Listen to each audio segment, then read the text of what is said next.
Bob Marley est célébré dans le monde entier comme le prophète du reggae, une voix puissante qui incarne à la fois la paix et la rébellion. Ses chansons, imprégnées de messages d'unité, de justice sociale et d'amour universel, sont devenues des hymnes intemporels pour les opprimés, les marginaux et tous ceux qui luttent contre les injustices. Des titres comme One Love ou Redemption Song résonnent encore aujourd'hui dans les cœurs de millions de personnes, transcendant les frontières et les générations. Pourtant, derrière cette image iconique d'un homme aux dreadlocks flottants, un joint à la main et un sourire charismatique, se cache une réalité bien plus nuancée et complexe. Bob Marley n'était pas seulement une légende musicale, il était un être humain avec ses failles, ses contradictions et ses zones d'ombre. Sa vie personnelle fut marquée par des infidélités multiples, des enchevêtrements avec la violence politique jamaïcaine et un foyer souvent fracturé par les secrets et les blessures émotionnelles. Pendant de longues années, ses enfants ont gardé le silence sur ces aspects moins glorieux, préférant préserver l'héritage positif de leur père. Mais récemment, Ziggy Marley, l'un de ses fils les plus médiatisés, a brisé ce voile de discrétion. Ce qu'il révèle sur le côté sombre de Bob Marley bouleverse les perceptions établies et nous invite à reconsidérer l'homme derrière la légende. Robert Nesta Marley, connu sous le nom de Bob Marley, n'était pas seulement un musicien, il était un symbole, mais aussi un père, un mari et un individu aux prises avec ses propres démons. Pour comprendre pleinement cette complexité, il faut remonter aux origines de Bob Marley. Né le 6 février 1945 dans le petit village rural de 9 Mile, situé dans la paroisse de Sainte-Anne en Jamaïque, Bob est venu au monde dans un contexte de pauvreté et de division sociale profonde. Sa mère, Cedella Booker, n'était qu'une adolescente jamaïcaine de 18 ans, issue d'une famille modeste et noire, qui travaillait dur pour survivre dans un environnement marqué par la colonisation britannique et ses séquelles. Son père, Norval Sinclair Marley, était un homme blanc d'origine anglaise, un contremaître dans une plantation, bien plus âgé que Cedella, il avait une cinquantaine d'années à l'époque. Norval provenait d'une famille aisée, avec des racines dans le Sussex en Angleterre, et il représentait l'élite coloniale qui dominait l'île. Leur union fut brève et tumultueuse, Norval abandonna rapidement la famille peu après la naissance de Bob, ne laissant derrière lui que des promesses non tenues et une absence qui marquerait profondément l'enfant. Cette désertion paternelle créa une plaie ouverte dans la vie de Bob, une blessure identitaire qui le hanterait tout au long de son existence. En Jamaïque, une société encore imprégnée de racisme et de clivages coloniaux, la couleur de peau déterminait souvent le statut social. Bob, avec sa peau claire héritée de son père blanc, se retrouvait coincé entre deux mondes, trop clair pour être pleinement accepté dans les communautés noires des ghettos, et trop pauvre, trop noir par ses origines maternelles, pour intégrer l'élite blanche. Cette isolation forcée forgea en lui une résilience farouche, une dureté qui devint sa signature. Ses amis d'enfance et ses proches le surnommaient Tough Gong, un sobriquet qui évoquait sa capacité à survivre aux épreuves, comme un gong qui résonne malgré les coups. Cette enfance difficile, passée entre les champs de canne à sucre et les routes poussiéreuses de 9 Mile, planta les graines de sa musique future, une musique qui puiserait dans la souffrance personnelle pour exprimer une quête universelle de justice et d'identité. À l'adolescence, Bob quitta la campagne pour s'installer à Kingston, la capitale bouillonnante et chaotique de la Jamaïque. Il atterrit à Trenchtown, un quartier misérable et surpeuplé, connu pour ses bidonvilles en tôle ondulée, ses rues étroites remplies de déchets et une pauvreté endémique qui contrastait avec les quartiers riches de la ville. Trenchtown était un creuset de culture, de musique et de lutte sociale, c'est là que Bob trouva refuge dans la musique, un moyen d'échapper à la dure réalité quotidienne.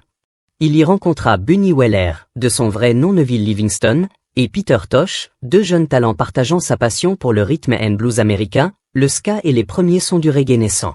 Ensemble, ils formèrent en 1963 les Weller, un groupe qui allait révolutionner la scène musicale jamaïcaine. Leurs premiers succès, comme Simé Down, capturèrent l'essence de la vie dans les ghettos, des appels à la calme au milieu de la violence urbaine, des critiques sociales voilées sous des rythmes entraînants. Le groupe gagna rapidement en popularité locale, mais c'est la rencontre avec Chris Blackwell, le fondateur d'Island Records, qui propulsa les Weller sur la scène internationale. Blackwell, un Britannique blanc fasciné par la culture jamaïcaine, vit en Bob Marley un potentiel ambassadrice culturelle, un porte-voix pour le reggae et les idéaux rastafariens. Au milieu des années 1970, Bob Marley and the Weller, après le départ de Bunny et Peter pour des carrières solo, remplissait les plus grandes salles du monde, de l'Europe aux États-Unis. Des albums comme Catch a Fire en 1973 et Rastaman Vibration en 1976 établirent Bob comme une superstar, mélangeant reggae root avec des influences rock et des messages politiques profonds. Son ascension coïncida avec une période de turbulence extrême en Jamaïque, où la politique se transformait en guerre ouverte. La Jamaïque des années 1970 était un pays au bord du gouffre, déchiré par des conflits partisans exacerbés par la guerre froide. Deux partis principaux s'affrontaient, le People's National Party, PNP, dirigé par Michael Manley, d'orientation socialiste et soutenu par Cuba et l'Union soviétique, et le Jamaica Labour Party, JLP, mené par Edward Seaga, plus conservateur et aligné sur les États-Unis. Ces rivalités politiques se traduisaient par une violence endémique dans les ghettos de Kingston, où les gangs armés, souvent financés par les partis, transformaient les quartiers en zone de guerre. Les fusillades, les exécutions et les incendies étaient monnaie courante, et la population civile était prise en otage dans ce chaos. Bob Marley, avec son message d'unité et de paix inspiré par la philosophie rastafarienne qui prône l'amour, le retour à l'Afrique et la résistance à Babylone, le système oppressif occidental, fut inévitablement entraîné dans cette tourmente. Considéré comme un prophète par beaucoup, il tenta de jouer un rôle de médiateur. En 1978, lors du concert One Love Peace Concert, il réussit même à faire monter sur scène Manley et Seaga pour une poignée de main symbolique, un moment historique capturé en photo qui symbolisa l'espoir d'une réconciliation. Mais 2 ans plus tôt, en 1976, le concert Smile Jamaica, organisé pour promouvoir l'unité nationale avant les élections, tourna au drame. 2 jours avant l'événement, des hommes armés non identifiés ou probablement liés à des factions politiques, firent irruption au domicile de Bob à Hope Road, à Kingston. L'attaque fut brutale. Bob reçut une balle dans la poitrine et au bras, sa femme Rita fut touchée à la tête. La balle resta logée dans son crâne pour le reste de sa vie, et leur manager dont Taylor fut criblé de balles, survivant miraculeusement. Malgré ses blessures graves, Bob insista pour monter sur scène le soir du concert, devant une foule de 80 000 personnes. Il souleva sa chemise pour montrer ses pansements, déclarant avec défi, « Les gens qui essaient de rendre ce monde pire ne prennent pas de jour de repos. Comment pourrais-je en prendre un ?» Ce geste de bravoure renforça sa légende, mais il souligna aussi à quel point sa vie était entrelacée avec la violence politique de l'île. Bob dut s'exiler temporairement à Londres, où il enregistra l'album Exodus, souvent considéré comme son chef-d'œuvre, un mélange de spiritualité et de militantisme. Au-delà de ses batailles publiques, la vie privée de Bob Marley était un autre champ de mine, marqué par un foyer fracturé et des relations complexes. En 1966, Bob épousa Alpharita Rita Anderson, une jeune chanteuse qu'il avait rencontrée dans la scène musicale naissante de Kingston. Rita, issue d'un milieu modeste similaire à celui de Bob, devint non seulement son épouse, mais aussi une partenaire artistique essentielle. Elle intégra les Itries, le trio vocal féminin qui apportait des harmonies riches aux chansons des Weller, aux côtés d'autres chanteuses comme Marcia Griffiths et Judy Mowat. Leur mariage fut une union passionnée, ancrée dans l'amour mutuel et la musique, mais elle fut aussi profondément tourmentée par les infidélités de Bob. Rita a souvent décrit leur relation comme un mélange de joie créative et de souffrance personnelle, une loyauté mise à l'épreuve par les trahisons répétées. Ensemble, ils eurent plusieurs enfants, Cedella, né en 1967, David Ziggy, 1968, Stephen, 1972, et plus tard, Stephanie, 1974, bien que cette dernière soit issue d'une liaison de Rita avec un footballeur jamaïcain nommé Owen Ital Taki Stewart. Bob adopta néanmoins Stephanie comme sa propre fille, l'intégrant pleinement à la famille Marley. Avant même leur mariage, Rita avait eu une fille, Sharon, d'une relation précédente, et Bob l'adopta légalement, démontrant une ouverture familiale qui contrastait avec ses propres abandons. Cependant, le charisme magnétique de Bob, amplifié par sa célébrité croissante, attira de nombreuses femmes, et il ne cachait guère ses aventures. Au moment de sa mort en 1981, Bob avait reconnu 11 enfants officiels, nés de relations avec au moins 7 femmes différentes en plus de Rita. Cette polygamie informelle, inspirée en partie par les coutumes rastafariennes qui tolèrent parfois de telles dynamiques, créa un réseau familial complexe et souvent douloureux.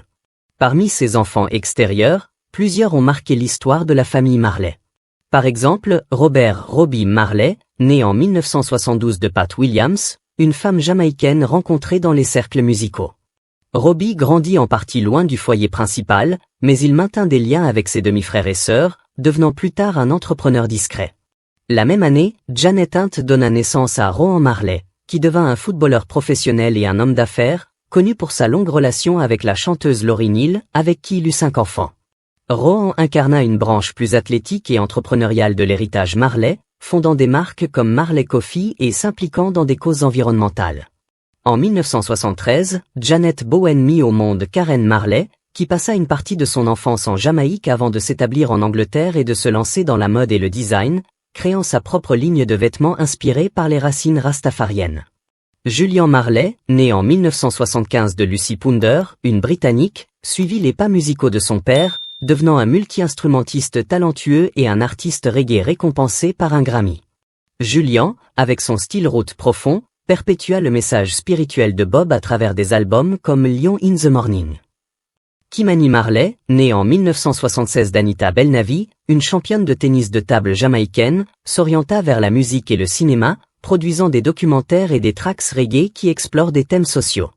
Enfin, le plus jeune et l'un des plus célèbres, Damian Junior Gong Marley, né en 1978 de Cindy Breakspear, Miss Monde 1976. Damian, surnommé comme son père Junior Gong, devint une superstar du reggae moderne, fusionnant le genre avec du hip-hop et du dancehall, remportant plusieurs Grammys pour des albums comme Welcome to Jamrock. Sa relation avec son père fut brève, Bob mourant quand Damian n'avait que 3 ans, mais il porta haut l'héritage musical. La relation entre Bob et Cindy Breakspear fut l'une des plus publiques et controversées de sa vie, ajoutant une couche d'humiliation et de douleur pour Rita. En 1976, Cindy, une Jamaïcaine d'origine canadienne et libanaise, remporte le titre de Miss Monde à 23 ans, devenant une icône mondiale. Sa romance avec Bob, le roi du reggae, éclate dans les cercles artistiques de Kingston. Leur histoire devient un feuilleton médiatique, photos volées, rumeurs de fiançailles, titres comme « Le prophète et la reine ». Bob affiche Cindy ouvertement lors de soirées et voyages, rendant l'infidélité visible. Pour Rita, épouse légitime et choriste des Hitries, c'est une blessure publique, alimentée par les commérages de Kingston. Dans ses mémoires de 2004, No Woman No Cry, Rita se confie « Le monde savait avant moi ». Les journaux, les regards. Elle réinvente son mariage, voyant Bob comme un frère spirituel rastafarien pour survivre. J'étais amoureuse de son feu, de sa voix. Comment partir? Elle endure, élève leurs enfants, chante, transformant la douleur en force. Cette résilience fait de Rita une héroïne, incarnant l'esprit du reggae, sublimer la souffrance en art. Les contradictions de Bob sont frappantes. Sur scène, il prêche l'unité avec One Love, ou console avec No Woman No Cry. Chez lui, c'est le chaos, enfants dispersés, Rita face au rival, disputes explosives ou silence glacial. Pourtant, il reste père. Ziggy se souvient de chansons comme Children Play in the Streets, écrites pour eux. Stephen évoque un Bob strict, enseignant respect et rastafarisme. Mais les cicatrices persistent, surtout pour Rita, gardienne de l'image publique de Bob tout en portant ses trahisons. L'ombre de Bob s'assombrit. Son charisme scénique devient contrôle intime. Rita mentionne des moments d'agressivité, une domination dure à contrer. Aimer Bob, c'est souvent se soumettre. La gloire amplifie, prophète public, dominateur privé. La Jamaïque des années 70, au bord de la guerre civile, l'entoure de violence. La fusillade de 1976 balle dans Bob, Rita, dont Taylor, montre le reggae mêlé à la politique.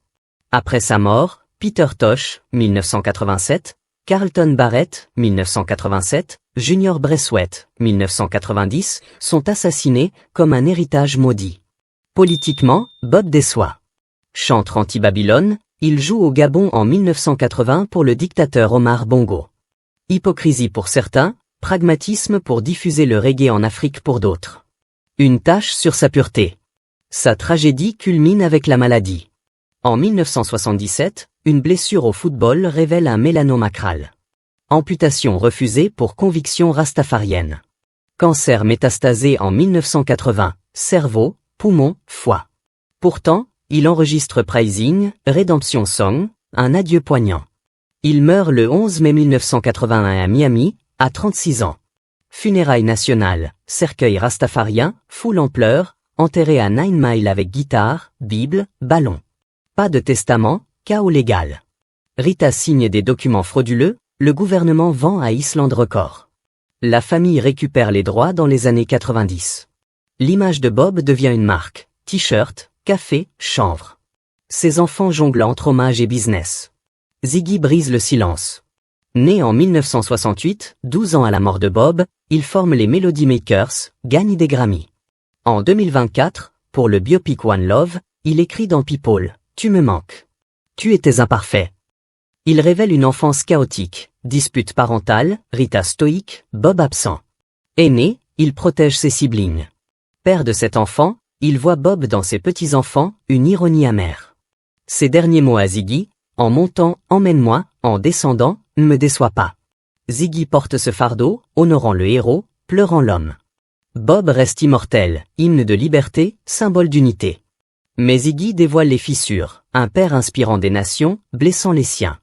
Comment écoutez-vous Redemption Song ou One Love maintenant? Dites-le en commentaire. Likez, partagez, abonnez-vous, la vérité des légendes mérite d'être racontée.